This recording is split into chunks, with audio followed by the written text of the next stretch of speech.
Welcome to MathHelp. Today we'll be considering multiplying a matrix by a number. This is a continuation of our series on how to use Casio Fx calculator effectively to achieve maximum in our exams.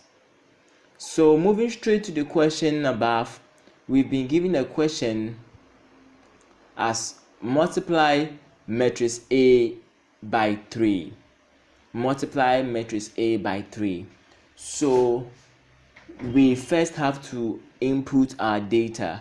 So if you don't know the basics of matrix, I'd like you to visit our video section on the intro to matrices.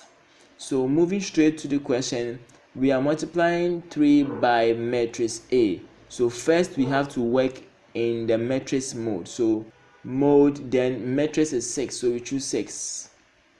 Then we enter our data for A, which is option 1, so which is also a 2 by 2 matrix, so its dimension is 2 by 2, so we choose 5, which is option 5 is 2 by 2 matrix. So we enter our data, we have 5 equals -2 equals 3 equals 0.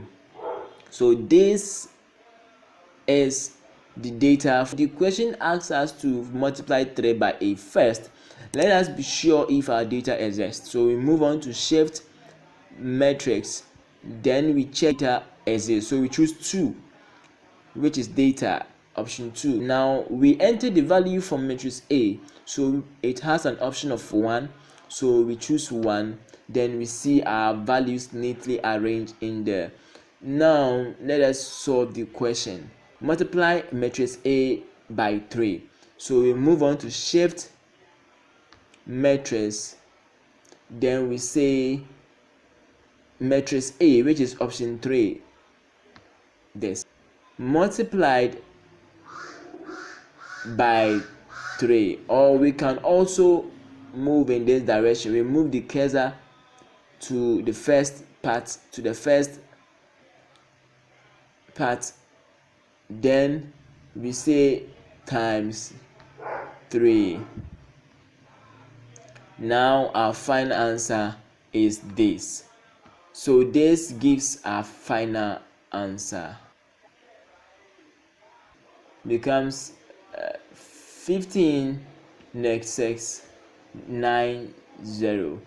Thank you for joining us on Math. The question on the screen, try solve the same question to get the same answer with your calculator. Thanks for joining us on MathHelp. I would like you to like and subscribe to the channel. Please subscribe so that you will receive timely updates on any release of this series. This also motivates a lot for us to push in more videos to help the community. Like and subscribe to receive timely updates of any release of this series. Thank you.